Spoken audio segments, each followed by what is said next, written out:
Welcome everybody, good evening, good afternoon, and a very good morning depending on where you are. I'm Guido Fornelli, and as IELA Chairman, I have a great honor to welcome you to our today's session of IELA Reload Bold Leaders. It is amazing to have so many people connected right now. I count about 200 people connected, not only IELA members, but I can see we have a lot of organizers and venue owners joining us for the today's session. Before we start with the panel discussion, I have to make a few housekeeping announcements. Please switch off your microphone, open the video so we can see each other and have a more friendly and physical contact, and please interact. So use the chat box. All question and answer will be taken after the meeting. Not all, but I mean, the panel will try to reply to as many as possible questions. So it's important you play with us. Now, just allow me a few seconds more to share the idea behind this program. As many of you may know, IELA Reload program was launched thanks to Elizabeth, our secretary, in early May 2020. IELA became at that time a diversified program of activity, which supported our members in implementing successful and effective business measures with the goal of navigating through the shutdown and rebound period. Our recovery program, IELA Reload, became in this way a real incubator of ideas for the future, spreading the fighting spirit to empower IELA members to succeed for the new now. Our IELA talks focused firstly on the situation of our members by region, and then moving to the next step of a comprehensive global industry approach. We invited key partners to join, participate, and exchange on their experience and possible solution strategies. This talk was held to reinforce the connection between partner and stakeholder of our industry. By giving a voice to the whole industry, we could boost considerable local and international awareness. And we helped all of us to think out of the box to identify possible solutions to overcome the pandemic. IELA, we represent a small market niche as a global association, but we can say we are very proud of having created a unique platform for discussion panels, giving real support and attracting the interest of the entire industry at all levels. I think up to now, we had three main outcomes from our talk that I would like to mention. The importance of communication within the value chain for safe and secure shows. An increased need of collaboration required to enable the anticipation that is the best tool in risk mitigation. Finally, the widespread awareness, as I said, about the need for a united front as the imperative condition for a rapid industry and revenue recovery. Dear participant, it is now my pleasure to lead the stage to the panel moderator, our ex-chairman and great IELA ambassador, board member of AFICA, chairman of EUFI Industry World Partner Working Group, our friend and colleague Ravinder Sethi, who succeeded in creating the today's session, inviting a real dream team of bold leaders of our industry to talk about the present challenges and the solution for a bright future. Thank you. Ravi. Thank you. Thank you. Thank you, Guido. Thank you, Elizabeth. And thank you for all the players behind Elizabeth's team in the Secretariat who's brought us to this stage. I'm really honored to be a moderator for these bold leaders. Mind you, there are many more bold leaders also, some in the audience, some who couldn't join, but time constraints could only allow us this group. A quick introduction, though mind you, none of you really need an introduction, but I will go through the ritual in alphabetical order. An honor to introduce Klaus Dietrich, the CEO of Messe Munich, Michael Duck, the Executive Vice President, Asia of Informa Market, and the Group Chief Representative in China of Informa, Douglas Emsley, Tarsus Group Managing Director, Kai Hattendorf, our own UFI CEO, Ian Hume, the Director of Logistics and Site Services of Messe Düsseldorf, Simon Kimball, the Chairman of Clarion, Mr. Rakesh Kumar, the Export Promotion Council Handicrafts Director General in India, and the Chairman of the India Expo Mart venue in India. And more important, he's the Chairman of the Advocacy Committee of the Indian Exhibition Industry Association. And he will enlighten us more on that. Monica Lee-Müller, she is our UFI incoming president for 2021-22, and the Hong Kong Exhibition and Convention Center's Managing Director.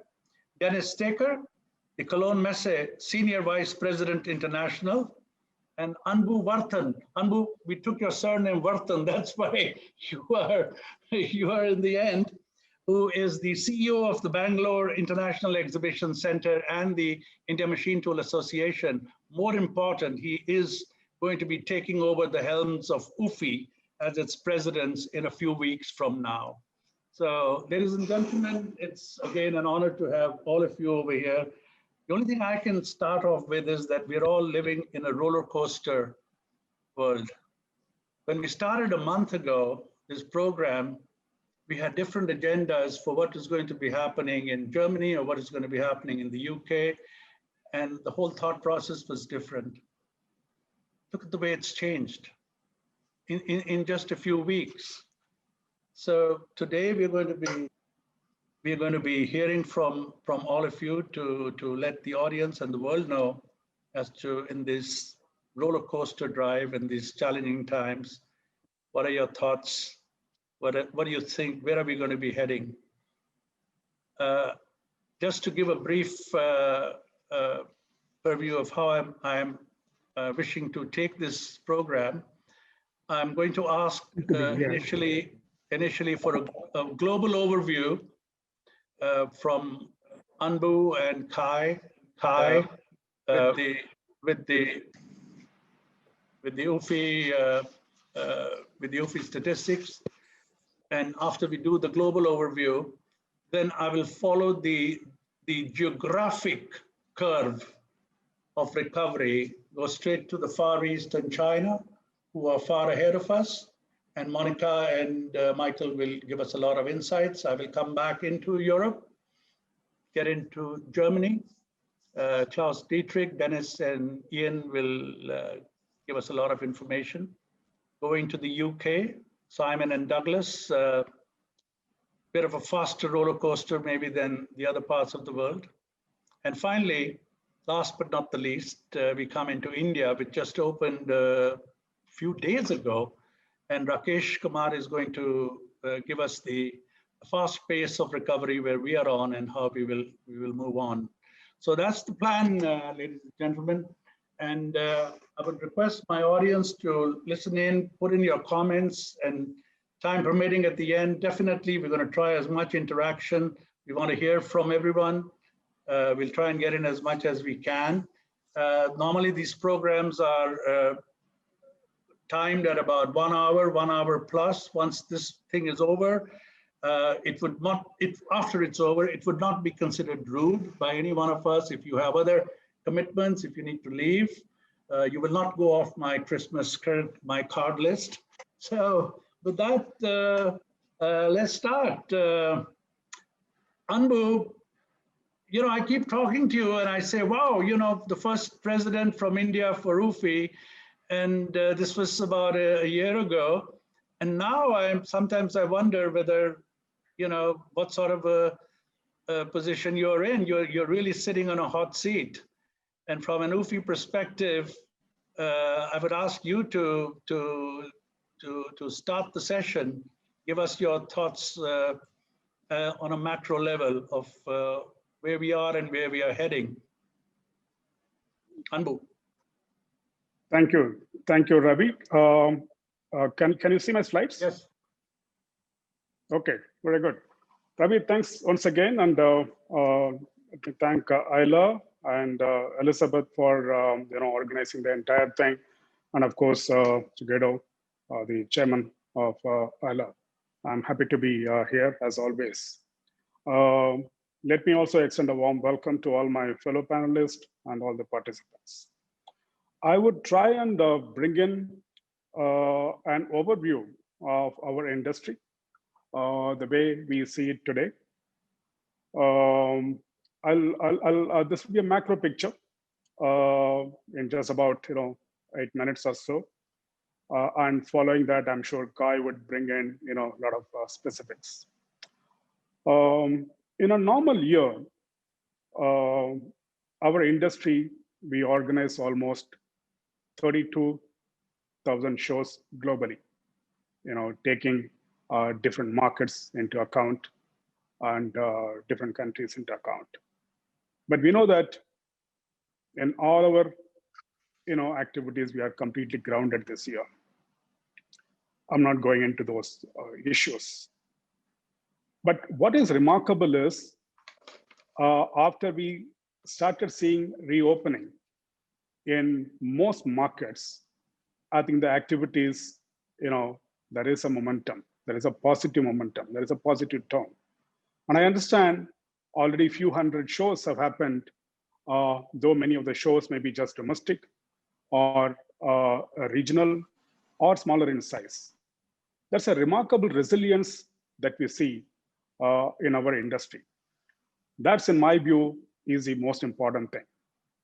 And this short presentation aptly titled as Reopen, Regain, and Rebounds, 3 Rs. We all know that along with travel industry, hospitality, tourism, and MICE in general, exhibition industry is very deeply impacted. And this data has been shared with many of you earlier as well. When you look at the impact on the exhibition industry globally, it's almost to the order of 158 billion euros, which is roughly 180 billion US dollars. And then when you look at the impact on the jobs, it's almost to the tune of 2 million, including job losses and impact in very many ways. The key thing, when we look at the business amongst exhibitors, the contracts that are signed, the agreements that happen during the show, the impact is again to the tune of 260 billion euros globally. And this is direct impact on economy, jobs, and livelihoods. This is what we are trying to change in the coming months, and then perhaps in the whole year as well. When you look at the different regions, you could see there's just a breakup of what I've said in the previous line. Europe is almost to the tune of 52 billion euros. I'm talking about the damage. And North America, 67 billion euros. Asia Pacific, 35 billion. And Central, South America, and Middle East and Africa put together about 5 billion euros. Now, most markets, when you see, we are at the reopen stage. And UFI's own analysis shows today, I would say that except a few, most countries, most markets, the governments and authorities have given the go-ahead for the exhibitions. Either they are a complete green signal, or with some caution, that means they are partially opened in some countries. We are in October. The way I see it, when you move to November and December, I think most countries would be completely open for the shows. Of course, I think Ravi mentioned that UK, I'm hoping that I think we will see sort of a positive thing in the near future. But otherwise, most markets are, today, we are in the beginning of long S-curve. We are all wanting to start the shows in a strong way. That's where I mentioned about almost 200 shows have happened. And, small and big. India too, it's just been announced beginning of the month, and government is very keen. I think the entire industry is absolutely keen. I'm sure Rakesh is going to share a lot of these details later, and they've done a good job in terms of getting this done, along with, of course, SOPs approved by government and authorities. My own feeling is that timing, in my view, has turned out to be really good. It's not too early and certainly not too late. We'll look at India later.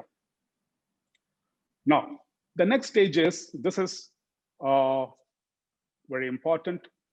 Reopening is just one aspect, and we need to be doing, we need to regain the lost ground, okay? And this is where the industry responsibility comes in, collectively, okay? Not just by the exhibition organizers alone, but venues, organizers, and service providers, everybody. And also in particular, all the exhibitors and visitors as well. It's a collective responsibility. The point here is, I don't think, in any country, in any venue or any, show can afford to have any negative impact. I need to be certainly very, very careful, but I'm sure everyone is prepared. We also need to prepare the entire, value chain and all the stakeholders. The key point here is, you can see on the right-hand side, I think UFI's own barometer shows very clearly, obviously in the beginning, we are more likely to see the local exhibitions or the regional ones, followed by national shows, and international shows will happen, perhaps after that. And also, I think, while a group of exhibitors are very optimistic that we'll come back to normalcy in terms of size very quickly, but majority of the people feel that, it could be a reduced size, which is quite okay. I think, the important thing is we need to really regain the last scope, last ground, and exhibition industry need to be completely geared up for that. From there, then we, really try and rebounds. And here again, few interesting aspects. UFI's own, I think, analysis and research shows that you can see some interesting aspects. To the question that as COVID really, brought the value proposition of face-to-face very strongly, you can see an interesting one. You can see the blue color and the deep blue color, which is almost 57% of the respondents, saying that they're resounding yes or most probably. But then this is slightly dated, and I'm sure Kai will share later. In my personal view, this is almost to the tune of 80 to 90% as of today. So while COVID has been a major challenge and a deep impact on all of us, it's also bringing back in a resounding manner the value proposition of the core aspect of our shows, face-to-face aspect, and as a very important feature for business and economy. The last two, if you look at again the impact of or the role played by technology, obviously digital and hybrid will have a very, very interesting and important role, but they are more of supplementing, complementing, value adding in nature. So the exhibition industry value itself, in my view, will get enhanced using digital. And also to the very popular question of would the virtual replace physical? You could see almost 1/3 saying resounding no. But then I think this again, you'll have to read the last two together. It's a very interesting observation, which is strengthening the face-to-face again and again and more and more. Let me bring in three of my observation as part of the rebounds. Very quick comment on the global economy and what's happening in the vaccine and what's happening in the international travel scenario. If you look at the global economic situation, I'm not talking very much about 2020, but I want to focus on 2021. While the IMF economic outlook says very clearly this year, the global GDP is down by almost 4.5%, could be a little more, but 2021, we're going to see a 5.2% growth. So compared to this year, a 5.2% growth is certainly a very, very, encouraging, aspect. So we have reasons to, feel very optimistic, reasons to feel encouraged. Asia would see almost 6.7%, GDP growth. Within this, when you look at, within Asia, India, if India can do all the right things, it can see 8% growth, perhaps 8 to 9%. China would probably see 8% plus growth. And Europe, most of the key countries will see the growth between 4 to 7%. Germany, the IMF, forecast says Germany is likely to see 4.2, UK 5.9, and Italy 5.2, France 6. Okay, so these are, a very good positive indicators. And also, US is likely to see more than 3% growth. Now, when we look at the global trade, though this year we are down by almost 9 plus percentage. Next year we will see almost 7.2% increase in the global trade. I'm not going into the sectoral, but then overall this is a very positive sign compared to what we are seeing currently. Vaccine, as of today, there are more than 50, I would call, vaccine entries in different countries, different geographies. When I say 50, they're all in the phase 1 to phase 3, trial stage. Almost 10 of them are in the advanced stages, what we call as phase 3 trials. Okay, and many countries feel that either by beginning of January, it could be even earlier. We don't know. We are just hoping for the best. The vaccine, success, the world is likely to see.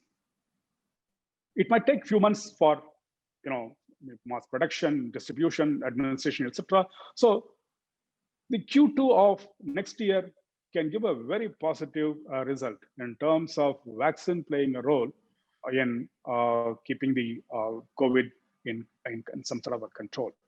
And that will be a good thing, not only for economy, but particularly for our industry.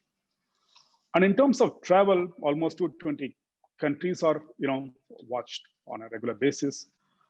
This is very closely connected to the previous aspect, vaccine. Okay, today I would say just about 64 countries are sort of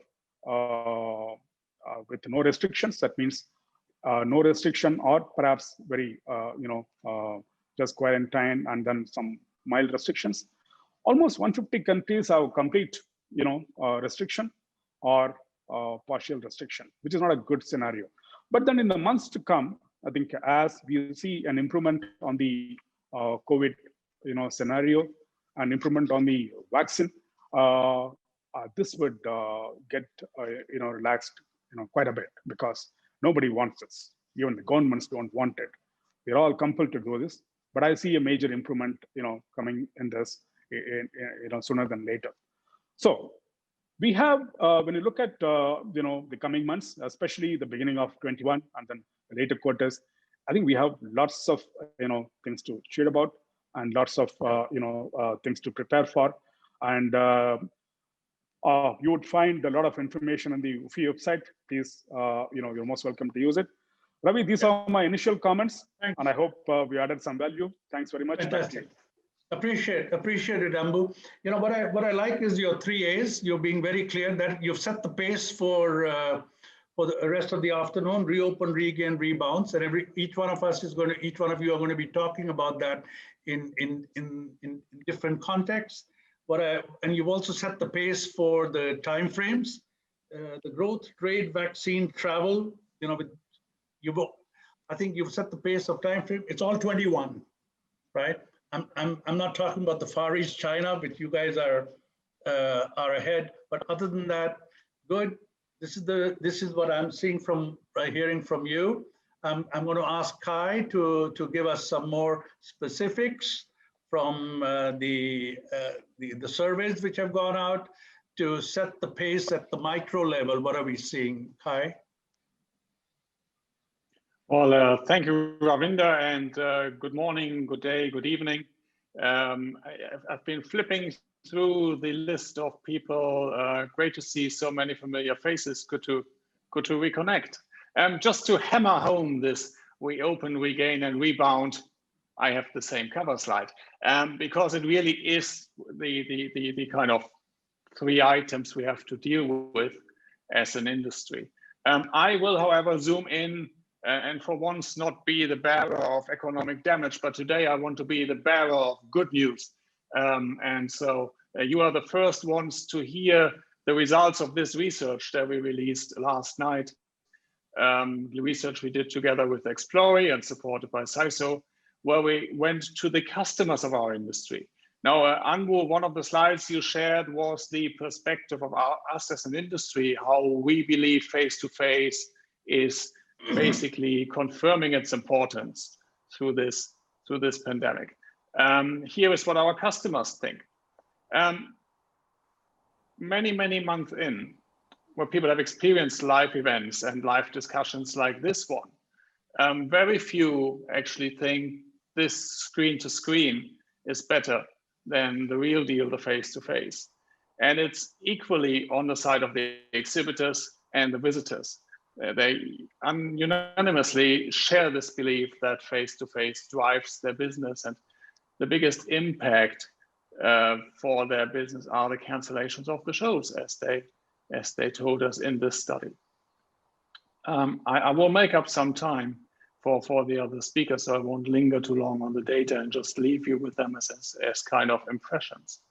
And same discussion we are having is, will the money return? Will the customers, the exhibitors spend again on trade shows? And most are expecting to return to their pre-COVID spending in 1 or 2 show cycles. With 53% saying we'll be back at the pre-COVID spend for face-to-face, for trade shows, for business events within 12 months, when we can go to the shows again on the other side of the pandemic. So there's a strong resilience in our business model. And some media misreport that the budgets for face-to-face are gone away. They haven't taken the budgets away. They've just not been able to spend the money because we couldn't deliver the events. Yes, every 8th company says they currently don't expect their spend will ever return to pre-COVID levels. But for every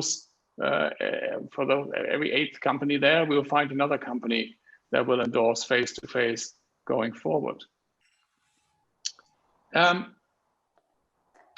Obviously, they believe in face-to-face, but what is the lack of face-to-face doing to their bottom line, to their business line? To what degree is it harming them? And where do they feel, whether they share the pain we feel as an industry not being able to build these platforms? What are they missing most, and where is it hurting them most? And you see 2 out of 3 say they miss the networking, the opportunity to meet as an industry, to come together. 6 out of 10 say there's less brand exposure. They can't present their products and wares to buyers. And we all hear about these digital trade shows now, and they may boast a lot of eyeballs, but eyeballs don't sign contracts. Same thing then, testament to that is the fact that they generate fewer leads and have less sales. So a very holistic picture here, making the case that the businesses need to come back and want to come back and have the money to come back. It is somewhat different from region to region. South America is marked here because we were still looking into that last night and corrected the number down to, I think, 3.48. On a scale of 1 to 5, you see a similar impact on the companies by the lack of trade shows around the world, with the highest impact being felt in Africa, Europe having, and the Americas being slightly lower than Asia, but all very holistically aligned around the world. Now, what's holding visitors back? It is not the lack of the business opportunity, but right now people are hesitant to attend an event because of COVID-related reasons. Of the safety concern, you have to feel safe when you do the travel, you have to feel safe when you stay somewhere overnight, and you have to feel safe on the show floor. And now as an industry, we can deliver the feeling safe on the show floor, but for the hospitality and for the travel, we need to work with bodies like the WTTC IATA and the hotel companies of the world. Travel restrictions, obviously the second most important factor why people are hesitant to travel right now. And you're all well aware of the advocacy work we're all doing to overcome that. And of course, the concerns about possible cancellations. It's not good if shows get canceled by the authorities as little as 8 hours before the event, as we saw in the UK with the boat show, or 3 days out, as we just saw, I think 2 days ago, Klaus, with the show in Nuremberg, the Consumenta being scheduled to take place. So that all adds uncertainty, and we all know that we need to get the certainty back on the rebound. But all these, on the good side of this news, is all this is COVID related. So if we get our act together in the advocacy work, if we can convince authorities to go for testing regimes over quarantine regimes, if we can share the body of proof that we have, that hundreds of shows have taken place and they haven't caused an outbreak, that tens of hundreds of thousands of people are traveling by plane and there are no outbreaks, etc. This will all play in our favor over the next weeks and months. On the other side, the priorities for organizers when it comes to what visitors expect from them is also right now driven predominantly by the security concerns. They want strict COVID safety measures, which we all deliver based on the global frameworks we have developed in the industry. And thank you to all of those who obliged to them on and work to implement them around the world. They want cost-effective solutions because money is tight on the other side of the pandemic, and they want quality exhibitors. If we look at the top three elements, so quality over quantity, we will see going forward. That wraps it up. As I promised, I won't take too much time. There's a lot more data, obviously, in the research. The research goes out to UFI members, I believe, later today or tomorrow. We are all working around the clock to get stuff ready and to share it with the community. But as I said, I wanted to be the bearer of good news today, and to sum it up in one sentence, our customers believe in face-to-face. Our customers see the value of face-to-face. They want to return to the meeting places and the marketplaces. So as soon as we have COVID under control, we have this vaccine, and according to Anbu's timeline next year, we will start to come back as an industry, and we'll start building years of growth based on a very reduced baseline in 2020. Back to you, Ravi. Thank you, Kai. First of all, IELA thanks you for using our platform to give this the survey results, fresh off the press. And yeah, good news. I mean, I can just see two things what you said over here. 86% of the visitors and exhibitors, our customers and the ultimate customers, believe in face-to-face. That's music to our ears, especially in the freight forwarding fraternity. And your predictions from your surveys that you will start coming back to pre-COVID revenues, say within 12 months plus. Maybe some of us will think it's optimistic, but from what Anbu and what you have said, you are setting the pace that it's 21. Having said that, I'll move straight across to the Far East and China, and because they are ahead of the game in the recovery. So do they see it on a correct path, or are they seeing something different? I hope it's even more optimistic. So Michael, smiling. Monica, I'm going to let the only lady on the panel over here to start off first. Monica, nice seeing you again. It's lovely to see everybody. It is next to seeing everybody in person. At least I see everybody's face and I can see your smile, and that kept me warm. I'm in my office, and this is 8:30 in my office. And yes, I'm from Hong Kong, the Hong Kong Convention Exhibition Center. The background show you a bit of the building there. Hong Kong is being part of China, but the recovery journey is little different from the mainland China. I must be honest with you. We thought when it started, I distinctly remember on the first day of the Chinese New Year, being the 29th of January this year, our chief executive announced that Hong Kong has entered an emergency state. because of the COVID-19. So our year of red doesn't bring us a lot of luck. So, but anyway, and we also thought, having experienced the SARS in 2003, we would have the experience to handle it, and we would handle it easily. And very soon that we realized that this is not quite like SARS, because this COVID-19 have different characters and all that. So we have to relearn how to deal with it. The first few months was difficult. We learned because the behavior of this virus is different. It's much easier to be infected, and although the fatal rate is much lower. So the government have to learn the venue, organizer, and all that. But we thought, you know, after the first quarter, we, as a venue,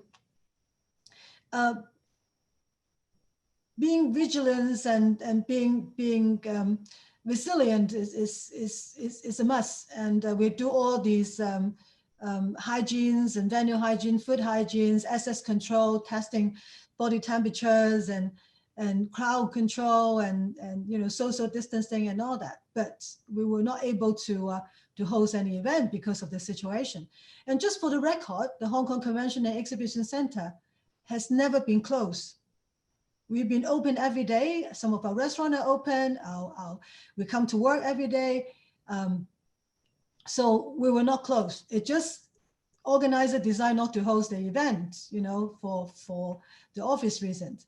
So by June, then we actually get to know this disease better, and that we have a better handling of everything.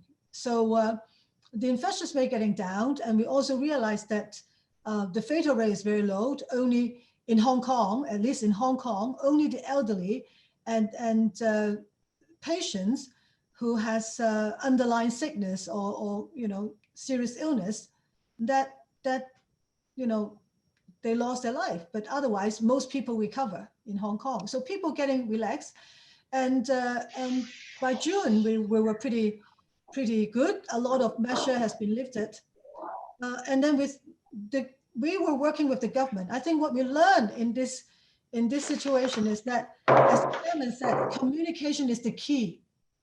Collaboration and communication is really the key, and particularly during crisis situations. So we communicate with the government, and not only the venue, but the association, the local association, Hong Kong Exhibition Convention Industry Association, Hong Kong IELA, also represent the industry to communicate with the government. We work out a scheme. A government agreed to subsidize 100% of the venue rental for all exhibition, may it be consumer fair or trade fair or local or international, and also 100% rental for international conference of over 400 delegates. So this is really the joint effort and the result of a, you know, communications with all the stakeholders to work it out. And of course, the venue also take up a role of vetting the applications. So we thought we're going to roll out this scheme in July because the situation get better. And we thought the first event will benefit would be the July book fair that normally attract 1 million people in 7 days. So the book fair was due to open on the 15th of July, but little we knew that the resurgence of the virus came back in early July, and 2 days before the shows supposed to open, we're in the move-in, 2 days into the move-in as well, that the organizer, being the Hong Kong Trade Development Council, have announced the suspension of the show. So the move-in suddenly becoming move-out. And on the same day, I received phone calls, WhatsApp messages, and email messages from organizer locally and internationally for canceling or postponing events that originally being scheduled for July, August, and September. So we learned that situation could change overnight.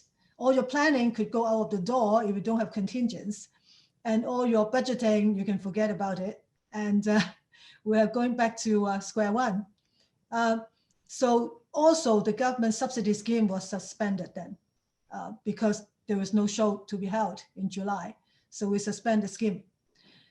And immediately the restrictions get tougher, and we go back to the social distancing, and restaurants have more social distancing, and group gathering were restricted, and we've gone back to a very vigilant mode. And but people are disciplined in Hong Kong. As I said, we have experienced the SARS and all that, so we all wearing face masks, and we do all the cleansing, washing hands, and all that. And by September, situation calmed down again. So the government also have relaxed some of the measures. So once we see that, we again communicate with the government and talk to them about the relaunching of the subsidy scheme to allow some of the shows to reopen. So to help them on the cash flow, to help them with the rental, because the government subsidies is to cover 100% of the venue rental for the two main venues in Hong Kong. So we started that. The scheme we started on the 3rd of October. Thus far, 4 exhibitions already benefit from this scheme this month, and more to come. As we were speaking, above me, the exhibition hall is already having move-in for a baby product exhibitions, and also Loha Expo that opened this weekend. And about 20 exhibitions are confirmed to be held in the next 2 months. So hopefully, also banquets are coming back. We have weddings 2 days ago. We also have some association celebration events with 1,000 guests sitting around in the banquet hall just a few nights ago. So hopefully the situation continued to be stabilized. And 2 days ago, the government have announced a travel bubble has been confirmed between Hong Kong and Singapore.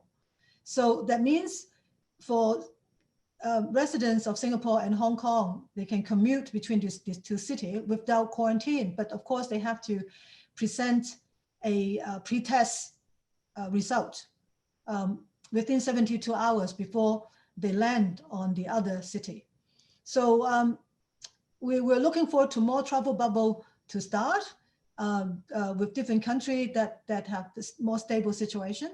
But in China, this is different because they started with very heavy hand of social distancing and restriction, and people are much more obedient, as you know. They're more with it, and the whole country are following, you know, the rules and regulations. So they actually have curbed, you know, all these challenges much earlier, and different cities have started to open up much sooner. As you see the chart that Anbu have shown earlier, it's all green. It's all green, maybe except 1 or 2 cities that they still have a few infection rate. Yeah. But I let Michael to talk to you because Michael's company have actually organized a few exhibitions already in Shanghai in the last few weeks. Thanks, Monica. You see, like, this is the interesting thing when we come into the Far East. The things which you have mentioned, yes, there was a spike. The shows went down, but you're back on the recovery. October, you had 3 shows. You see many more opening up. We suddenly have your established norms of travel bubbles. I know you're opening up with Singapore, so you're definitely ahead of the game, specifically in Hong Kong. And of course, Michael will throw light on other parts of the Far East, because again, I'm repeating myself. We're seeing what's happening in China and the Far East to be the trendsetter for what will follow in the rest of the world. Michael, my friend. Okay, Ravi, Guido, both, thanks very much for inviting me today. I'll try and keep this a bit shorter because I think we've got about 1 minute left each for the rest of the program. Just what Monica was saying about Hong Kong, I'm very pleased to say that as Informer, we will have our first B2B show shows on in 3 weeks' time in Hong Kong. I have to touch wood just to make sure that it does happen. And it's been pleasing to see at least some B2C shows taking place here in Hong Kong, but otherwise it's been practically nothing. And I think the important thing is obviously that of travel restrictions. And it did surprise me a little bit in Kai's presentation, where travel restrictions seemed to be what I would say quite low. I'd say if you took polls now, they may well be somewhat higher, because the concerns are just in terms of not being able to get to different countries.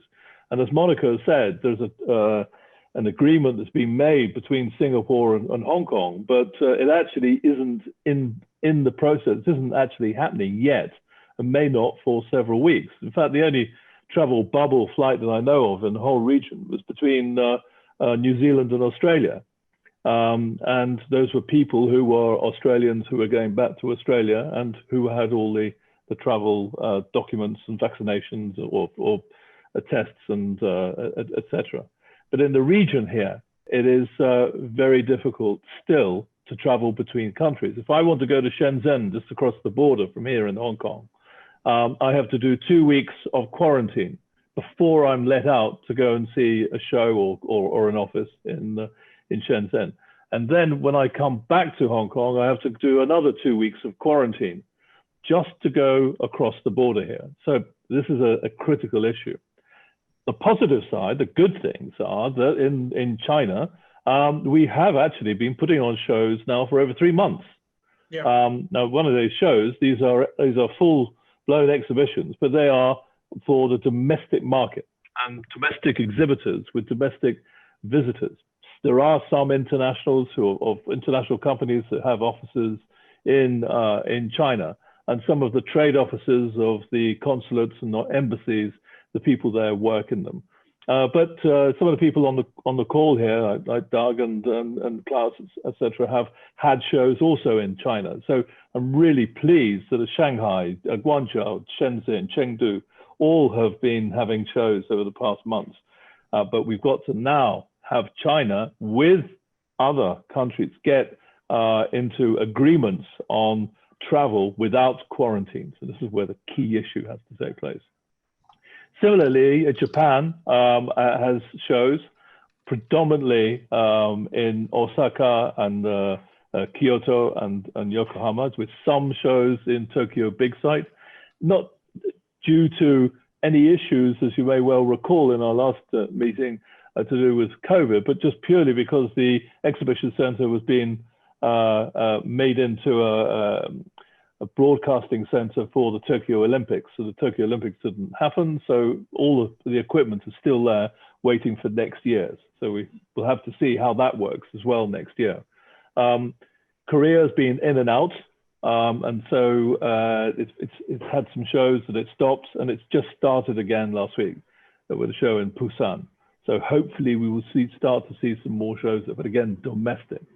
In Thailand, pleased to say that 3 weeks ago or so, there have been several shows in Bangkok, in both the exhibition centers, again, domestic shows.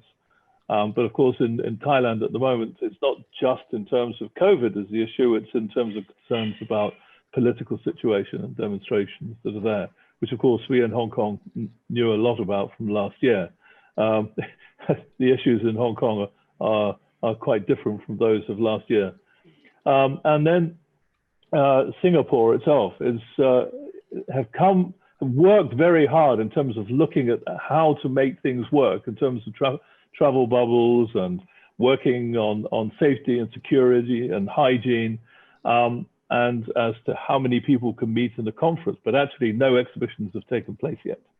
The discussions of special visas and travel bubbles between areas like Kuala Lumpur and Singapore, they've taken place, but are very difficult to get hold of and very difficult to work with. Indonesia's had many cases, and so had no shows going there except some small conferences there. And the same in the Philippines. The Philippines has had a lot of COVID, and unfortunately is not getting any of the shows going there at present. Malaysia has had some shows.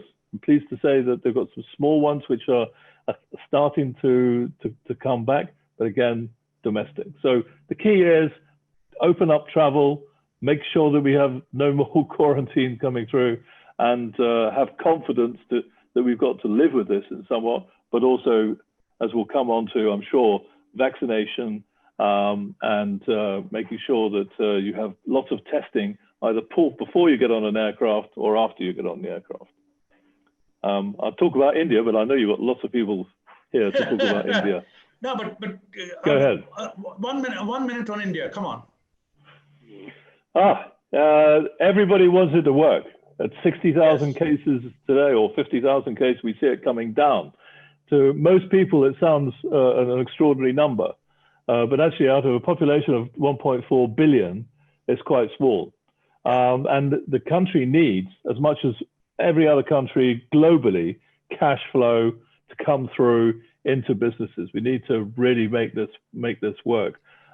Just by sitting at home is not going to be good for business and people, and also in terms of anxiety and mental health for people, which is a very key issue coming into that. Yeah. But it is a very positive environment over here, but I'll leave that for Rakesh later on to touch on. I'm sure. I'm going to hold on to you for a second. A quick question.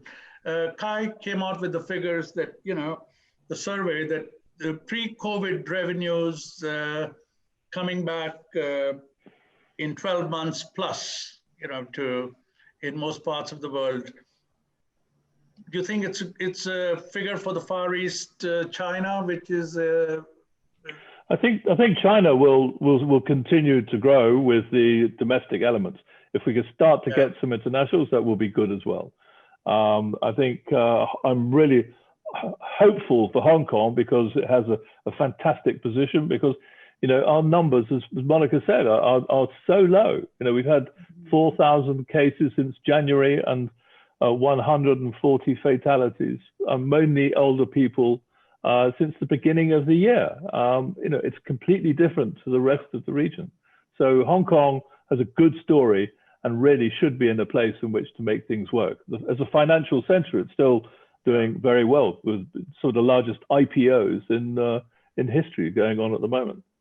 Yeah, and interestingly, Michael, some of the smaller countries, Korea, Vietnam, they also seem to be ahead of the game, don't they? Well, Korea is, but it did have the issue. But what they do is they crack down very quickly. They know what to do, and they've got extremely good services there. Vietnam, interestingly, has had very few cases, and unfortunately, the venues are not very big in Vietnam and in both major cities. And they did have a couple of outbreaks there, but overall, Vietnam has coped extremely well. Okay, great. Thank you, Monica. Thank you, Michael. And let me take the Marco Polo route. Come right into Europe, and I see Klaus smiling, and Dennis and Ian. Klaus, talk to us. Hello, Ravinder, and hello to everybody. So it's one belt, one road, from China to Europe. I would like to start with a preliminary note. In the past, I always said, I believe in the future of trade shows. Meanwhile, I say the future of trade shows is proven by COVID. There is always a big opportunity with a crisis, and everybody appreciate all these opportunities to communicate by Zoom, Teams, WebEx, whatever, but everybody realizes this kind of communication is limited, and it cannot substitute the personal meeting at a trade show. And therefore, I say the future of trade show is proven. After lockdown in Europe or in Germany, mid of March, the first challenge for us was to convince politicians that there is a difference between a trade show and an event like the Oktoberfest or an open air concert. And it wasn't easy to convince them, because every politician fears to make a mistake, and I really don't like to be a politician at the moment, because if you are too restrictive, you are blamed. If not, you are blamed as well. You have 10 experts, every expert has a different opinion, though it's not easy to find the right way. But at the end, we succeeded. Alma did a great job. with a hygiene concept based on 3 pillars. One is keeping distance, wearing masks. Second is 100% registration of all people being on the venue, not only the visitors, but all the exhibitors, all the service providers. And third is hygiene itself, to clean all the touch points. That helped that we have got the approval end of August, early September to restart the trade show business in Germany. And there were some examples who were under the current circumstances quite successful, but at the end, my opinion is they were only regional. The participants came from Germany, maybe some from the neighboring countries, but at the end, the core was regional. And this was the initial point where we started to create hybrid concepts for those who can travel to the place where the trade show takes place. We have an on-site platform, and for those who cannot travel or don't like to travel, they can participate online. What we learned in October, early October, we are facing a recurrence because the infection rate is increasing significantly in Europe, also in Germany. We were facing regulations that it wasn't allowed for hotels to accept visitors inside Germany from regions which were declared as risk region. This caused a lot of uncertainty, and we have got a lot of cancellations from visitors, from speakers, from exhibitors. So the current situation is very volatile. It's a lot of uncertainty, and just today we had to cancel the last 2 shows which should take place in Munich. So we will not have any show this year. What Kai mentioned, the decision to cancel the show in Nuremberg, end consumer show, Consumenta. The Prime Minister said we cannot afford that such an event is getting a super spreader event. And this was really earthquake for our trade show business in Bavaria, maybe in whole Germany. Meanwhile, there are a lot of other cancellations of shows in Germany.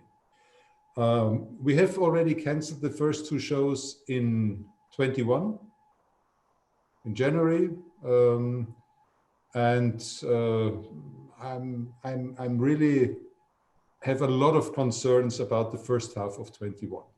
We have already discussions with our big exhibitors for Bauma, which should take place in April 22. And the big exhibitors make their decision if they participate or not in March 21, because they have a long time period of preparations. The costs are increasing, and if they have not in perspective, a realistic perspective that in April 22 we will have big international shows, they could consider to cancel the participation. So, and this is not very optimistic. My personal opinion is that we need up to 5 years to reach the same level that we had in 2019 before Corona. The economic crisis is not yet here. We have somehow a situation where there is still money, but it's not circulating. We are facing a lot of companies getting bankrupt, not only in the trade show business, but in other fields as well. We have a lot of unemployed, for example, in the automotive industry, and then the crisis will start. There is one hope for us, that's China. Michael mentioned it. So since July, we organized 6 shows in China. Some of them reaching new visitor records, new exhibitor records. We are looking forward to Bauma, China. It will cover 300,000 square meters. All the space which has been canceled by Japanese or European exhibitors was taken by the Chinese exhibitors. So they appreciate that there is more space available. But, and on this point, I don't agree with you, Ravinder. I think China is not ahead. China is a big national market that works for big shows, but it's not international participation that you can see. At Bauma, China, we had about visitors from 100 countries. It wasn't in the past not only a Chinese show, it was a regional show for the whole region, including South America and Africa. We had visitors from there. And we won't see these visitors at Bauma, China, but it will be successful, I'm pretty sure. So as soon as a market, a national market is as big like China, it works. All the international shows will not work until we have these travel restrictions. Yeah. And I think there's one question which we should consider. Maybe we are now at the end of this concept of world-leading trade shows. Maybe we will have in the future continental leading trade shows. One in Africa, one in Asia, one in Europe, one in the Americas. Because of travel restrictions, maybe in the future there is always a region in the world where such a small animal is causing troubles like Corona. And the other side is the reconsideration of business travelers, if it makes sense to fly around the world just for one meeting or one event. So I think it's really a situation where a lot of things changes, and the future will be different to that what we know from the past. Yeah, Klaus, when I mentioned about China, and you've actually confirmed it, they are ahead of the game as far as the national and local shows happening. And as even Michael has stressed that till such time as the travel, the key is travel, till such time as we don't get out of just having travel bubbles is not going to give us the answer. So, nobody so far has really talked about that magic word vaccine.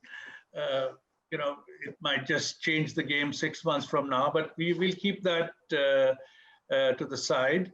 I think you're being a realistic, because you personally and Mr. Munich have always been in the forefront when things were opening up.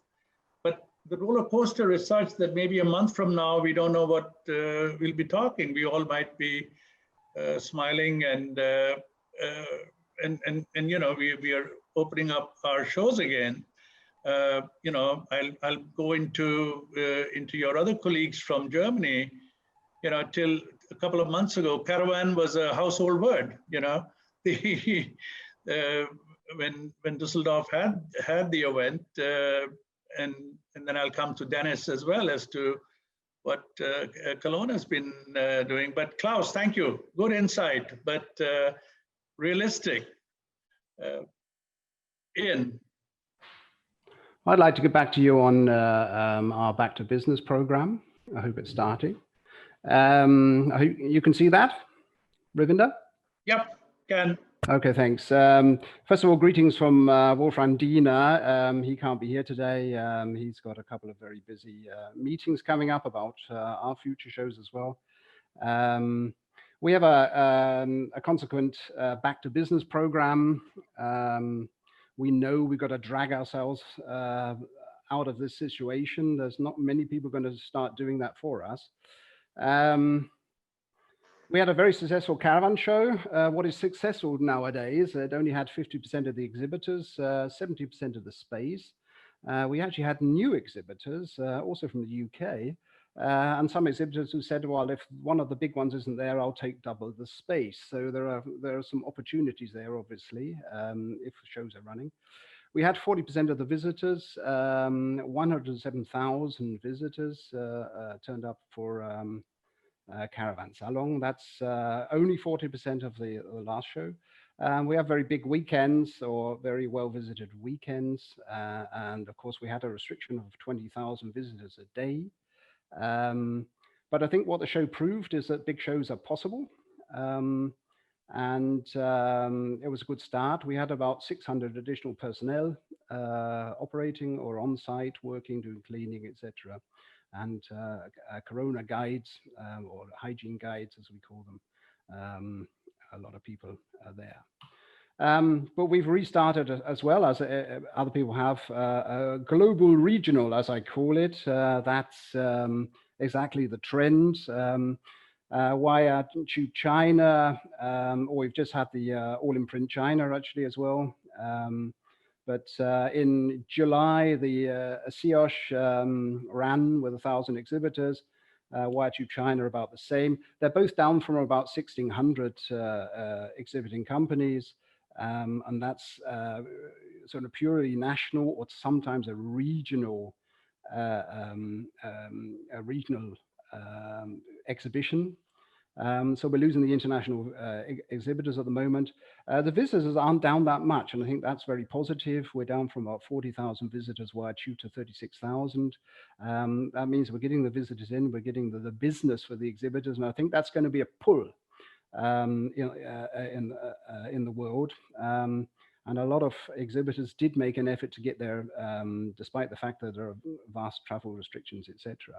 So China is a market. Yes, it's a regional market, but I think it's going to, if the dynamic in China continues, then there will be a pull on the international side just as soon as it's possible. And so, because the shows are running very well, and the market is very big. So CIOSH was the same, down from 25,000 to 21,000 visitors. So lost visitors out of the region, but still a very good showing. And I think that's a very positive thing. We started with a show in Moscow as well. The Moscow Expo Center is a temporary hospital as well. So there's no doing any shows there at the moment, but we did and shows weren't allowed or exhibitions weren't allowed, but we managed to do in a showroom event instead of the CPM, Collections Premier Moscow,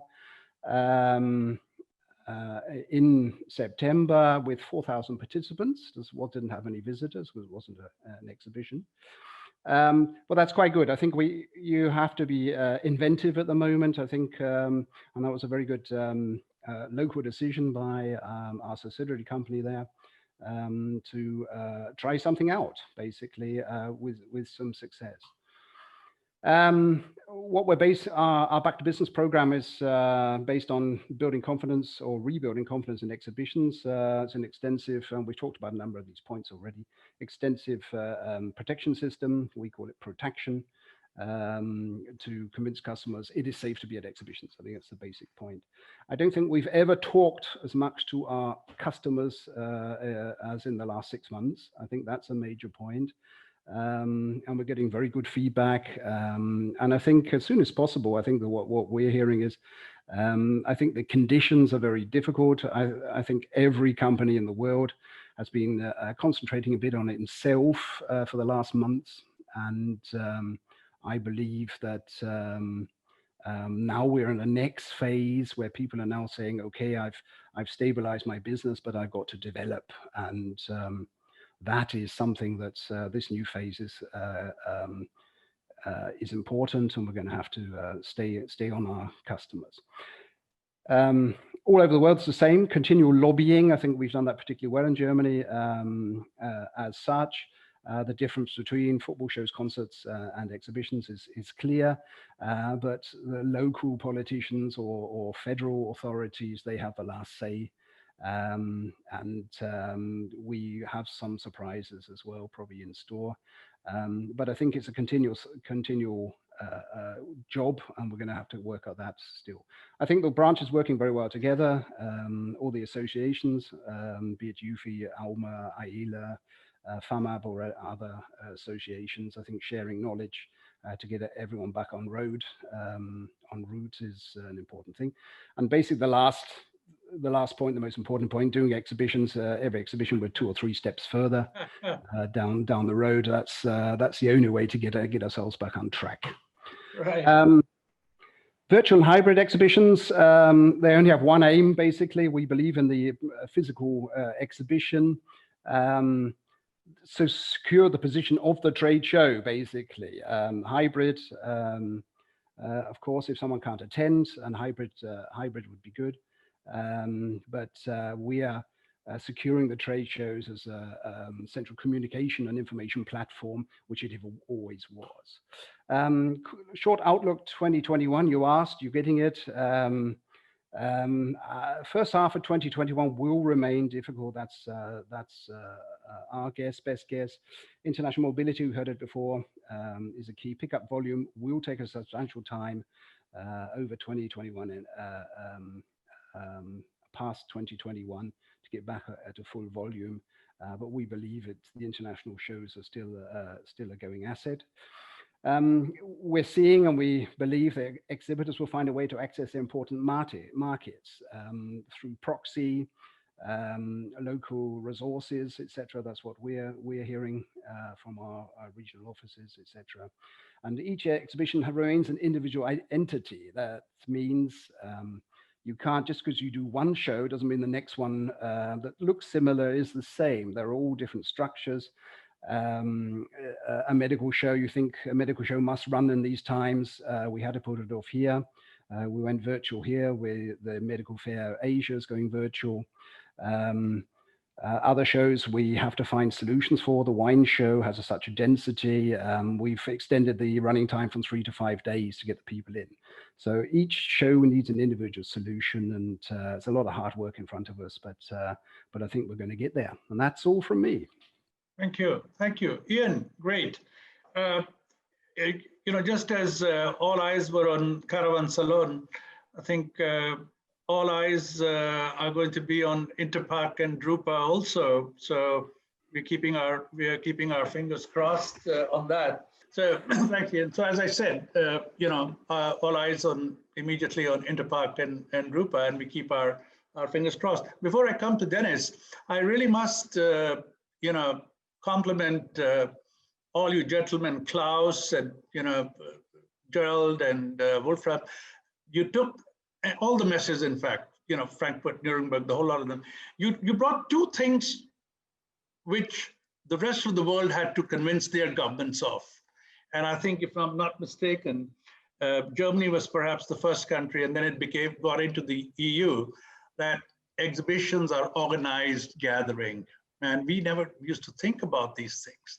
We had to convince our government also it's not a mass gathering, it's an organized gathering. So simple, but what an effort. And we thank you for doing the start on that.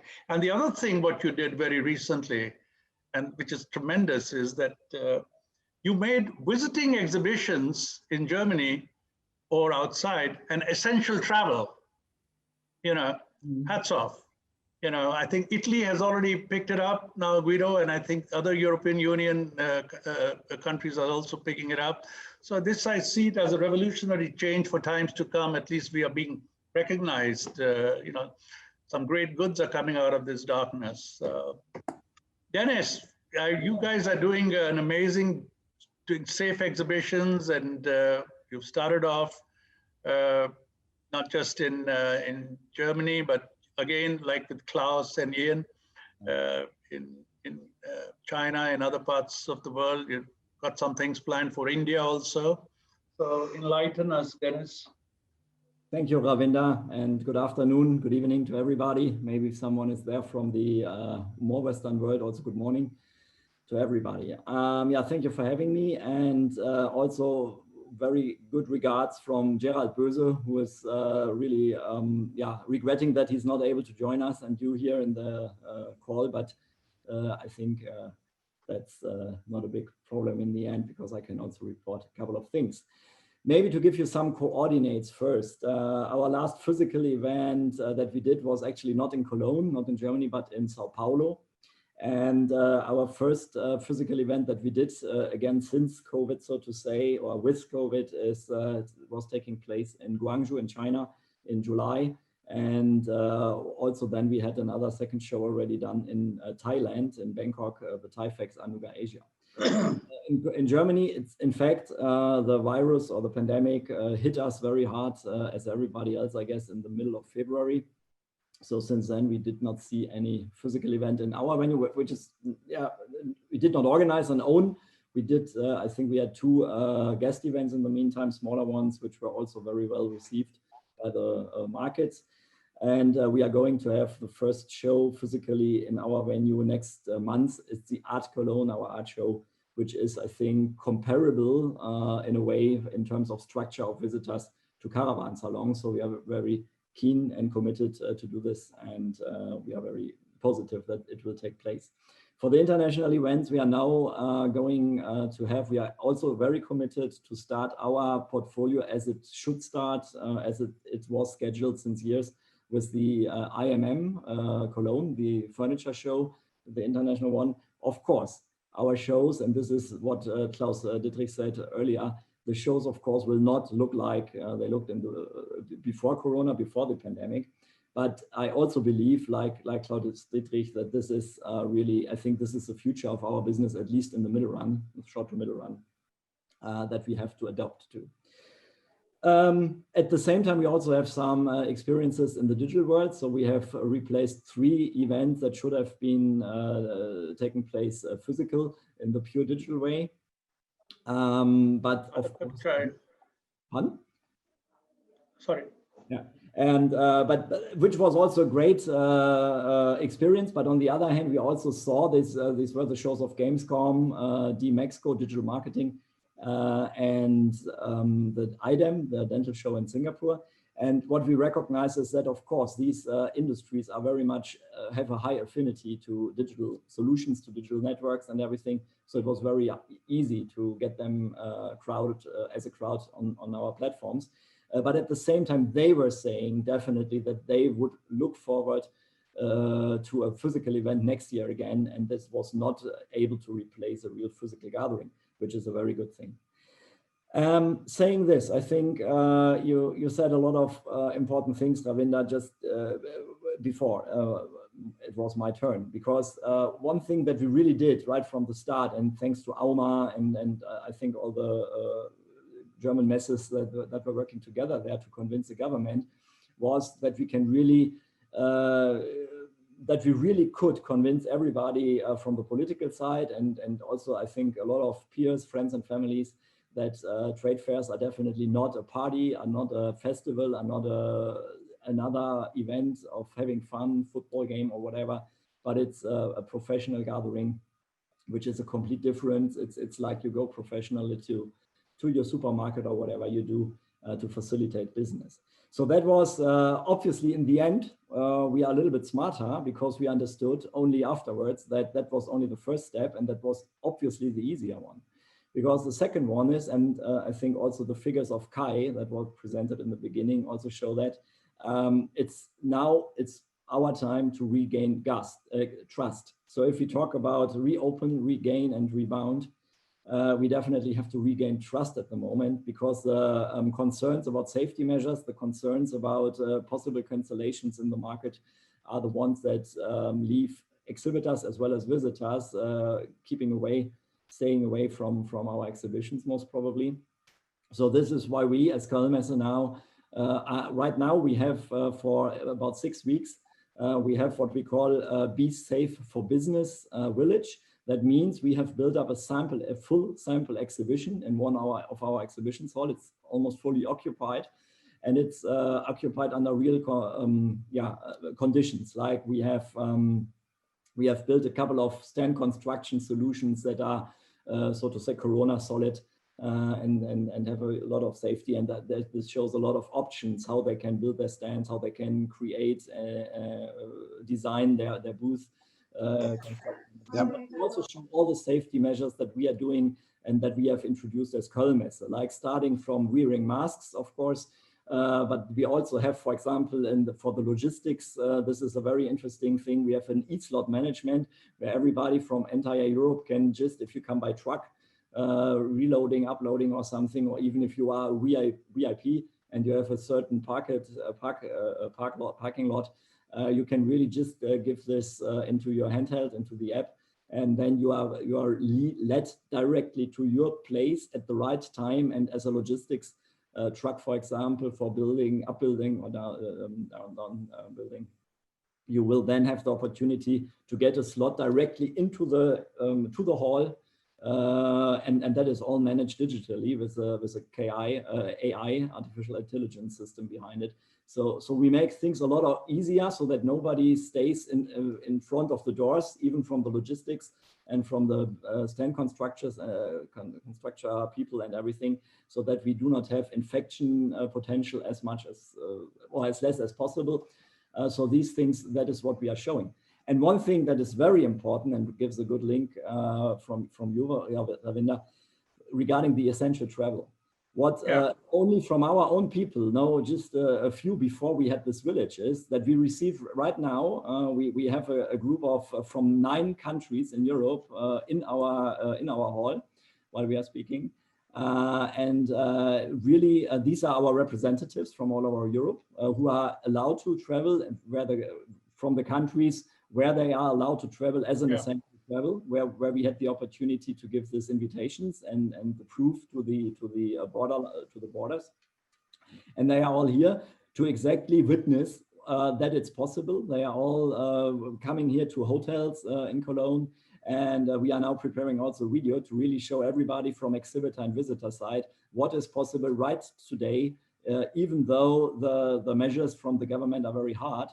But still, there are options for our business, and this is what we have to spread the word. Like Monica Lee-Müller also said, communication is key, and I think this is what we are now doing actively. We can't sit and wait. We really have to do the sample exhibition. We really have to attract a lot of interest, and we are inviting all our key exhibitors, all our key visitors, for example, if we have any associations, and we have since. In the very beginning, it was too hard to convince somebody to come here. But since the first we're here, it's really spread of word of mouth. Everybody wants to witness now physically this kind of exhibition and this sample exhibition. So I think this is a very good thing that we are doing here to reopen and regain trust also. And for the global outlook, I would agree with Klaus Dittrich very much. That was also our experience and finding. I think that the shows that we are doing in China, in Bangkok, they are working. And this is, by the way, also a very good prerequisite for India. I think they are working because they have a huge national, domestic or regional audience, potential audience. And if these exhibitions, specifically in the past, also were focusing on these regions visitor-wise, I do not believe they have a huge impact in the future. Maybe on short time, in the very short period, just because of travel impossibilities. But even though, and Klaus Dittrich said it, and I would even say I can completely confirm that we had in our show Anuga Asia in Bangkok last month, we had exhibitors from 13 countries, and we even had 6 national pavilions from Norway, from the US. They were staffed by the chambers, mainly by the chambers of the respective country in China. But they had the real exhibits of the customers there. They had sometimes video conference connection to the respective country, to the respective exhibitor directly on the booth. So it is working. I mean, of course, it's all not replacing a great exhibition that we know from the past, but still it's giving us business, and it's giving us, and I think this is the energy that all of us need, and that we all get like a battery. Like a new battery, if we are on the show floor. And and this is, I think, the most important thing, that we get these reference models, that we have the Caravan Salon, that we have Bauma China, that we have Anuga Asia, and and even though specifically in Germany, that we also start to have this, even if they are more focused regionally, but also in Germany, the bigger events, again, even if they are much smaller than in the past, but at least we have these events and show all the guys that have doubts, all the exhibitors that have doubts, that it's possible that the guys who are there have a good result, they have success. And then I think this is exactly the way of reopen, regain, and rebound. So that would be my, my statement, to keep it short. Thank you.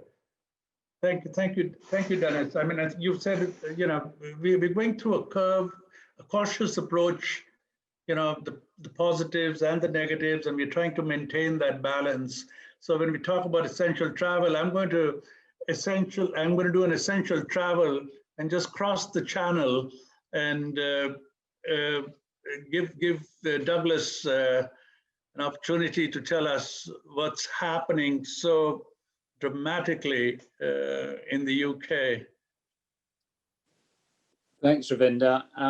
Well, in the UK, although I'm based here in London, I don't run any shows in the UK. So yeah, I'm sure if Simon's going to make any comments, he's a far better source than I am, because he's actually physically running shows. But the overview in the UK is not good. The government are basically not letting any shows run, they say, for maybe up to 6 months. And obviously that's something that's being negotiated with the government to try and come up with a plan, because they're letting various other activities run, which actually makes no sense, and not letting exhibitions run. But with regard to what Tarsus is actually seeing, I mean, we're a global business. We've got 180 shows. China and the US is 70% of the business. And for us, we've been running shows in China in July and August. We run 7, 3 of them over 100,000 square meters. And what we're seeing is the domestic ones are coming back at 80% approximately on average. The ones that have got internationals, obviously less, because the internationals are not there. In terms of the US, I'm very pleased that actually we are this week running our first physical event in America, in Orlando. It started on Monday. The event it is going well. It is 2/3 physical and 1/3 virtual, so it's a hybrid event. And we're also later this week running our first event in Mexico. So actually it is positive that things are happening outside of China. In America, it is very much dependent state by state, or Florida being one of the most proactive in terms of trying to run shows. We're also continuing to invest. In the last 2 weeks, we've made 2 acquisitions, one in America and one in China. So we're continuing to invest. And I know that we're sort of running short of time, but I'll just make sort of 2 general comments. One is just about the people who work for us, and I think recognizing, and I think it was Mary Larkin, the current UFI chairwoman, who said that actually it's harder cancelling events than actually running events. And for the teams, they've been working incredibly hard cancelling events, which is very frustrating and very demoralizing. But now that we're actually back running events in some of our geographies, it has a huge psychological impact on the teams to be operational rather than actually talking about running shows. They're running shows. And I think that's been huge for the organization. And then the final thing I would just say, I am chair of CISO, the US Association. And really, we've been spending a huge amount of time on advocacy with the Go Live Together initiative, and working with UFI really on 3 key things. The All Secure program in terms of health, safety and security to get the industry back open, but also on a communication strategy and doing case studies of exhibitions that have successfully run, and what lessons can we take and use, not only to give confidence to our customers, but also to use for advocacy purposes with government to get shows back open. And then finally, and I think most importantly, and I think at the moment more important than a vaccine, is actually testing.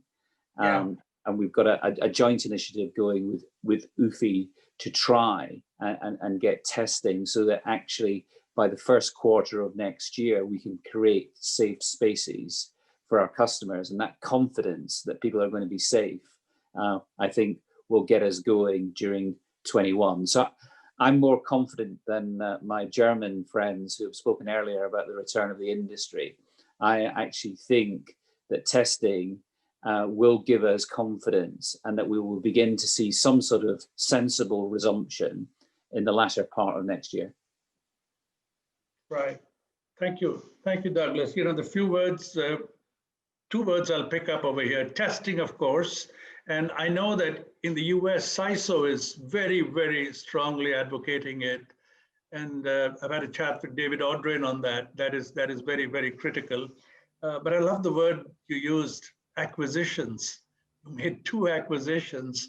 That is good news. That you know, it's a very, very positive development as far as you and Tarsus go, and I'm sure it's being reflected by many other global players as well. Unfortunately, Simon had to leave, so I know that Sandy Angus is sitting there, and I'm going to pick his brains a little later, Sandy, so you can pick up a bit more on the UK side as well and impart your valuable knowledge to us. But Douglas, thank you so much. You know, good, music to our ears, positive. Last but not the least, I come to India, and I'm going to have Rakesh Kumar speak to us. Rakesh, I call him the Iron Man of India. He is a very prominent player in the Indian industry. He heads the advocacy committee of the Indian Exhibition Industry Association. And I'll ask him to start, give us an insight on India. Rakeshji. Thank you, Mr. Ravinder Sethi. And thank you very much, ladies and gentlemen, all the panelists. In fact, we have covered almost each and every aspect, what is going to happen and what has happened in the past. We all agree that the biggest fracture in the revenue model that has come only for the tourism, hotel industry and the exhibition sector, because we were the first one to close down and we are the last one to open. So there's really a big damage already happened. But I would like to again just compliment first of all Mr. Anbu, his presentation, UFI punchline and the CAE survey that reopen, regain, rebounds. These are the really, we can say the ultimate bottom line, the tagline, the punchline for the entire industry. At least in India, the exhibition industry is going to adopt it to give a confidence to the exhibitor, the visitors, and everybody who is in the stakeholders of the exhibition sector. Because this is the now time, now we have to come back. I'm really very delighted, Anbu, with your estimation that about 8% of the GDP is going to be there in India, and I agree with you. Because one thing is very clear, India has been very transparent as far as the COVID data is concerned. From the day one, the government of India has shared its data with the WHO, with the world community and everybody. So there is a no hanky-panky with the numbers, whatever are there. These are very transparent numbers we have come. Some countries I don't want to name and I don't want to mention it here at this form. It's not ethical also, that the numbers are not very clear. One thing is very good for India, that India otherwise provide medical help, the doctors to the entire world. So our medical system is very robust. And this COVID time, everybody in the government system, they work very, very hard, and the robust mechanism for the entire medical aid and the medical assistance to the last person in line has been provided by the government. The fatality rate is much less than the rest of the world. The number of recovery is much higher than the rest of the world. So that way, I think we are really at a stage of reopening. During this entire pandemic, I think one thing I would like to say, our Exhibition Industry Association has been recognized very well, not only amongst our fraternity, amongst our stakeholders, but it has been recognized in the government of India, and the government has taken the SOP suggested by the stakeholders, suggested by the Exhibition Industry Association in toto.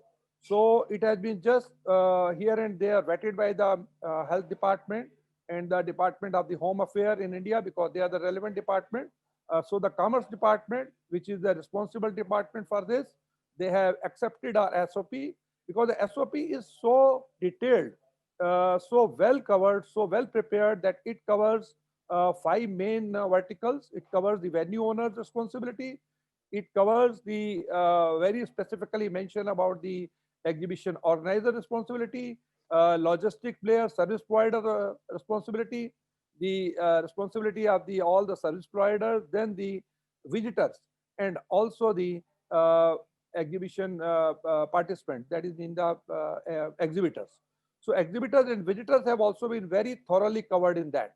The exhibition industry are one voice at this point of a time that we should have to take the SOP in letter and spirit. We have to implement in letter and spirit, so that there should be no case as such once the exhibition starts over there. I'm really very glad that the CAI also given the report, the survey, and that survey also mentions about the our Indian industry over there. Some issues like the travel restrictions, definitely that is having an issue right now.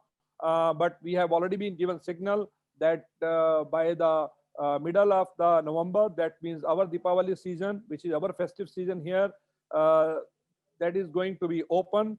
And even during the COVID time also, Government of India has rescued the people all over the world, the Indians, through the Vande Bharat flights. And the Government of India is very, very sensitive that now business should come back to the normal. I agree with you, Anbu, on this particular point. Your survey is so correct, because our stock exchange is right now at the boom. We are touching back our the same Sensex level which we were there in the middle of the March. We are back to that, the same Sensex level we have already covered. The India Exposition Mart, the venue which from which I belong, in fact, from beginning from 9th of December to 31st of March, I am back to back fully booked. So this is the good news. There are a lot of exhibitions that have already come back, and I think all of you know very well that Indian exhibition industry is still emerging compared to the global industry size, but India hosts leading exhibition across sectors such as the building construction, BOMA we do here, and that is being held over there in our venue also, Expo Mart, Greater Noida, defense, chemical, auto, textile, machinery, and electrical printing, plastic machinery segments. So altogether, as per our Indian Exhibition Industry Association survey, 65% of the total number of the shows are held in India. These were held in 2018. So that way, the large show we are already capturing. And right now, the SOP of the Government of India says the B2B exhibitions can be held without any restriction and without any issue. Rather, these are to be supported by the government. Hotels are also very much cooperative. I'll just give you an example of one of my exhibition, which I was supposed to be held in last February, Indian Exhibition, Indian Handicraft Gift Fair, IHGF, and we had paid to almost 70 hotel for the room reservations, and over 3,000 room nights were booked over there as an advance booking. Entire funds have already been paid to us and are being adjusted in the March. The same show is now being held from 9th of March in the 21. So the hotel industry is also cooperating. They know that this is the time then everybody has to come forward. As per our industry feedback, international organizers have strengthened their market share through a lot of acquisitions, partnering of event with the domestic organizers. COVID-19 pandemic has had tremendous effect on the exhibition industry across the world. India is not definitely out of that, but I would like to say that we are somehow being able to now come back, and it is right that again we are going to rebound I think it's going to be quantum jump in the time to come. For example, Informa, CPHI, and Reeds, India Warehousing, and Pack Plus are a few names that have already been announced. Domestic associations, events such as the Print Pack, Indus Foods are prominent show in January, February over there. ISGF, Delhi Fair, I just mentioned you over there.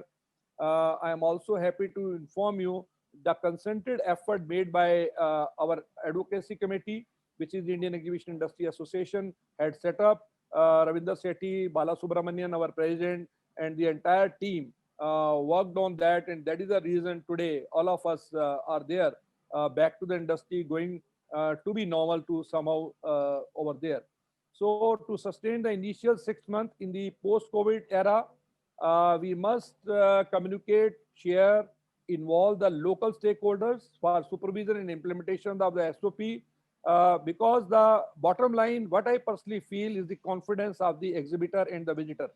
If we are able to gain that, our everything will move very, very smooth, and we will be able to take the entire business back to the normal.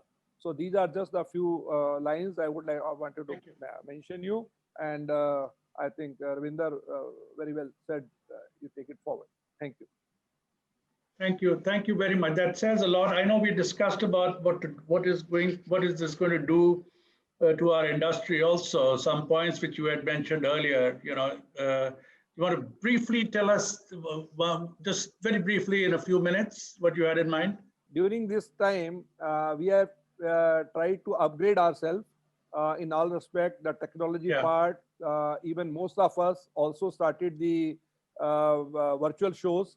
But we also realized one thing, that virtual is not the way only to go. Hybrid is also being considered, but that is also not the way to go. During this period, while we had the advocacy committee over here in the IIA, all of us had jointly met the government at the different level and convinced them that what is the need of this segment, how it is to be opened here, because Europe and India both are different.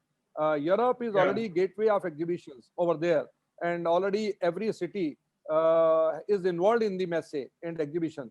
But India, it is still at a, I can say, at a very infant stage. So we are at a very initial stage. The government mindset is different. Definitely ITPO, our other partners, our BIC, all of them have come together. All of us have come with a one voice, one nation, and one voice, one industry. So with that, we have been able to convince the government, and the SOPs have been finalized in that way. The SOPs are very, very clear. These are basically about the safety and a confidence building for the industry. Now, some of the exhibition organizers, like our Expo Mart, they are thinking to have a kind of a vigilance committee for each exhibition with the exhibition organizer, venue owner, and plus one observer from outside, maybe IIA or some other. There's going to be a kind of a vigilance group that will see that the SOPs are being implemented in letter and spirit, so that we are able to ensure a safe and secure exhibition place to the visitor and to the exhibitor. That is must, because confidence of these two segments is most important for bringing the same number over there. Right. Thank you. Thank you. Thank you. You've said it all. Anbu, I'm going to give you 1 minute. Please wear your Indian hat. Take the roofie hat out. 1 minute, Indian hat. Okay. Thanks, Ravi. Again, I think Rakesh has covered quite a bit. So I will just add. See, I always say there are three key aspects: what happens in vaccine, what happens on the travel scenario in terms of restrictions, and how the economy, the overall economy, comes back. As long as the overall economy is coming back, because we work with them, we work with the individual sectors, work with exhibitors from those sectors. If they're coming back, then we are in a very good position to get the shows to the right start.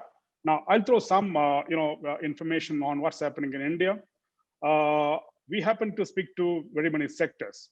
I was just talking to people in the auto sector. Many companies in the auto, they're back to almost 80 to 90% of our last year level.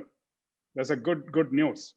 Okay, and my own sector, the machine tool sector, 3 months ago, people were very worried whether they can reach even 50% of last year, level by end of the year. Few companies said they have seen the best ever September, in terms of order booking. That means their customers also doing well. Okay, so when you talk about exhibition industry, we are absolutely, I think, we are yet to see a big, start. We're yet to see the shows happening in a, big size. But then the user sectors are doing well. India had a good monsoon. Okay, 3.5% is a good news for India. So as a result, the tractor industry is doing very, very well. Okay, and all the agriculture equipment sectors are doing well. Okay, and there is a huge amount of investment happening in the infrastructure. Okay, that means you will see billions of dollars being spent on railways and road construction. Okay, and also the medical equipment. Okay, I happen to be talking to the construction equipment, people.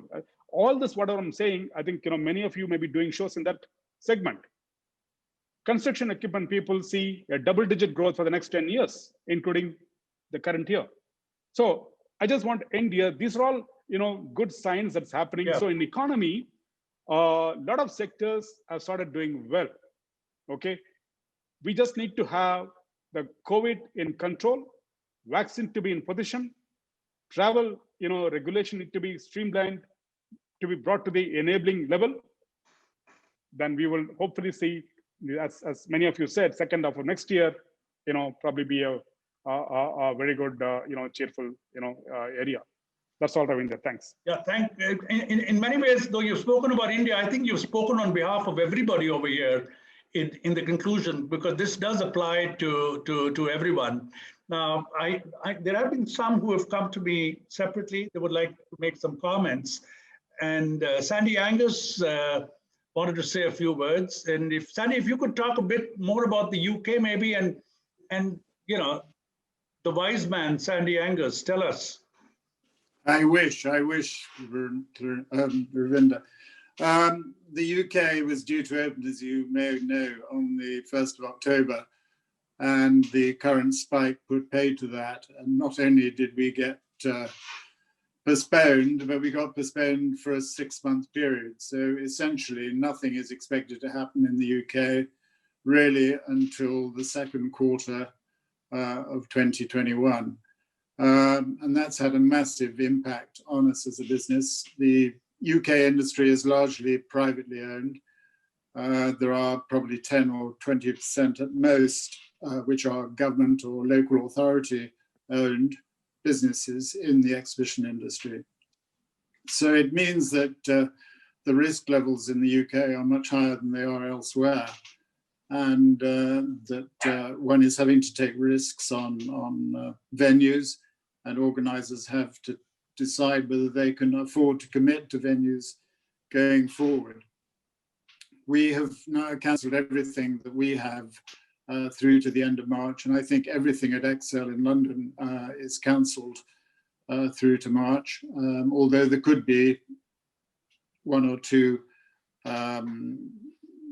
public events taking place there at that time.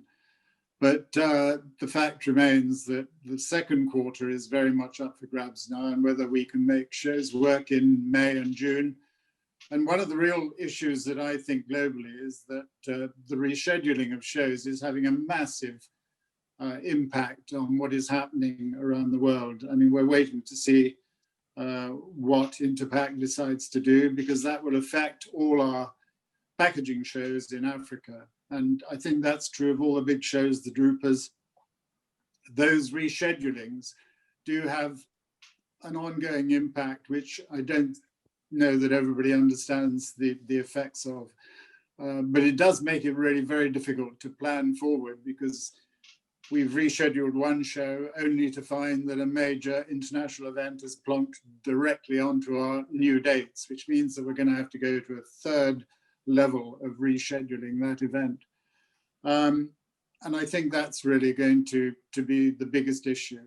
I have to say I was fairly mortified by what Klaus had to say.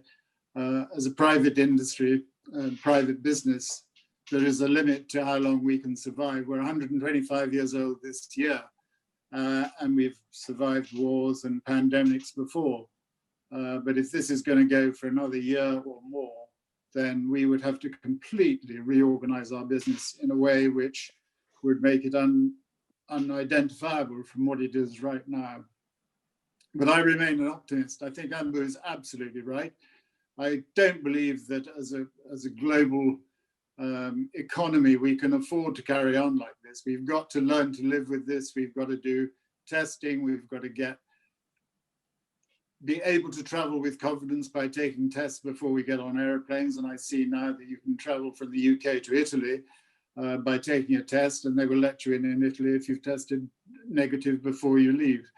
And that, I think, costs £80 at the airport, and may have the effect of really loosening up people's confidence about traveling, because that's what it's all about. We're all about confidence in the end. I do believe there will be vaccines flying around by the end of this year. We've seen them beginning to take effect in China. We believe they are in Russia too. But just as an adjunct of, we have 12 offices around the world, maybe from Sydney to Shanghai. And we have a little interest in Germany in an art fair in Düsseldorf. And the one country that has really completely outshone all the others, in my view, is Germany. They have led the way. They've shown us how it should be done. And they have engaged government and everybody else, which we, certainly in the UK, have been completely incapable of doing. And it therefore came as even more of a disappointment to think that both Dennis and Klaus believe that it's going to be a much longer lead time before we get back to normal. I honestly believe that by the third quarter of next year, we will be operating at 75% at the very least, and possibly more than that, because things do have a way of recovering much quicker than you think they will. And that's my fervent hope for all of us, because I think actually as much as anything, it's the contracting side and the whole backup of what we do that is really hurting badly at the moment. And they're going to need a lot of help, a lot of nurturing and a lot of support too. And we just think about our own problems. But anyway, that's my 3 pennyworth for now, Ravinder. Thank you. Your few pennies worth means millions to us, Sandy, believe me.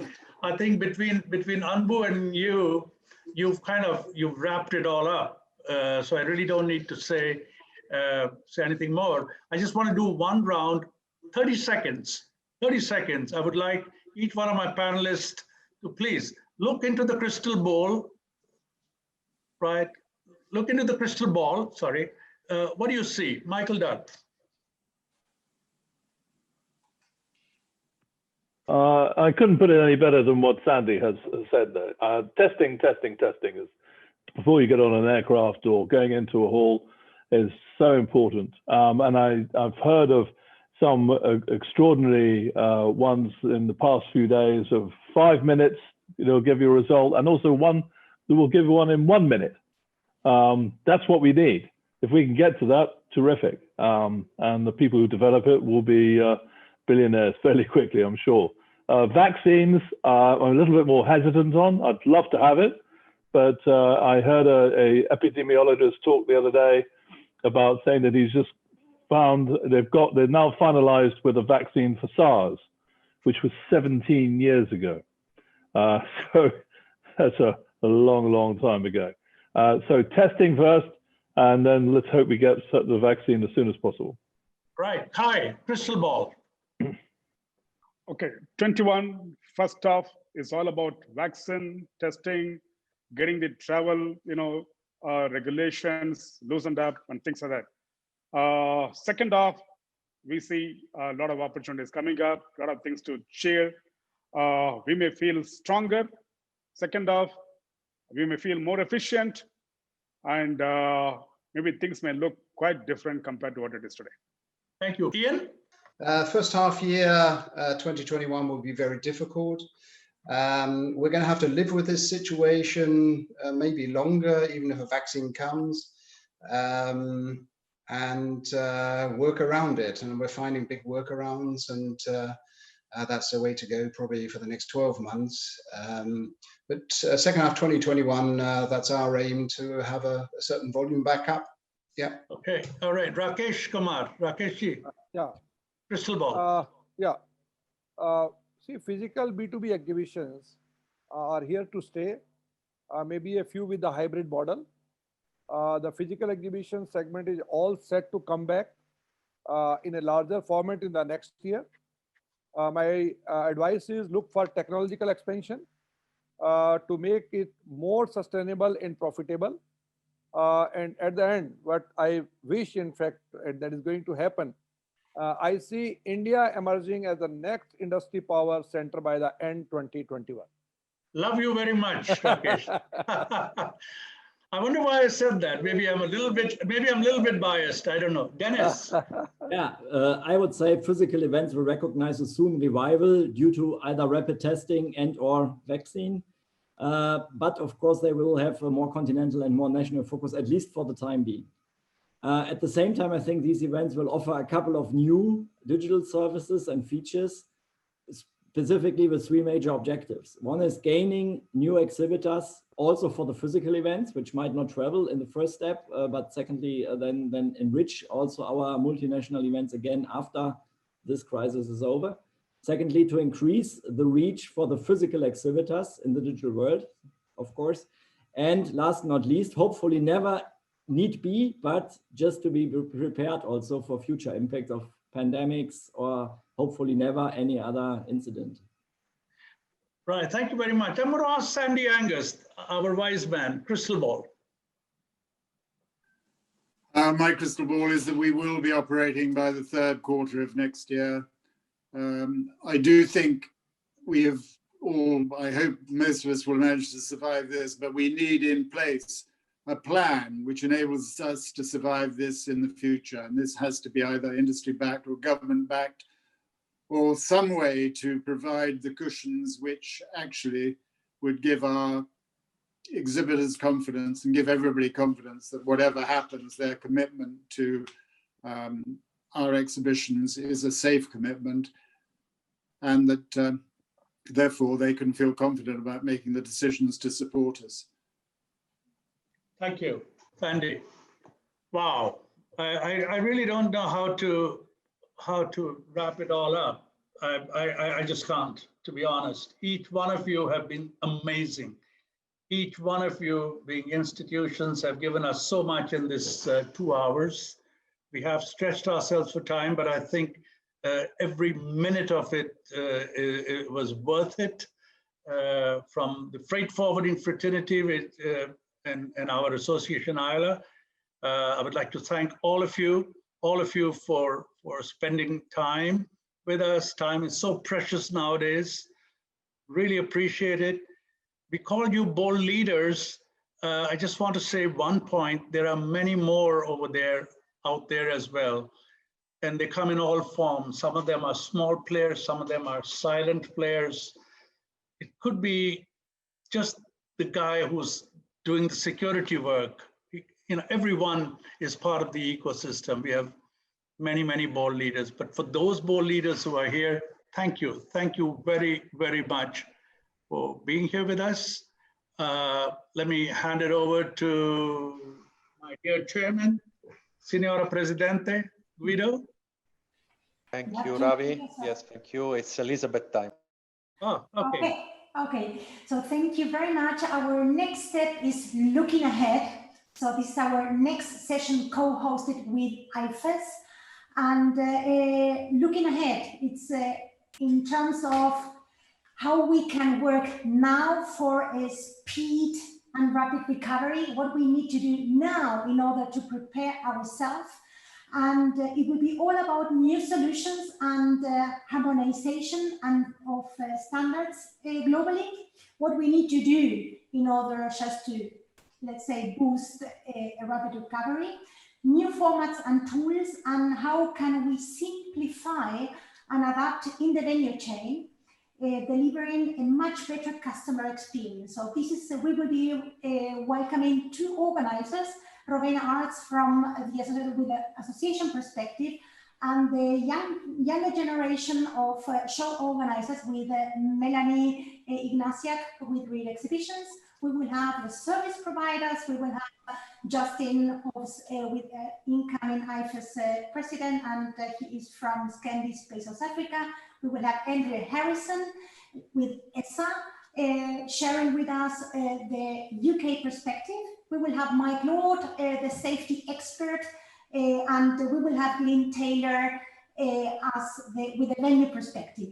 Our beloved Carl Garcia Newell will be moderating the session, so just stay tuned and looking for the next session on Wednesday, October the 28th at 2 p.m. CET.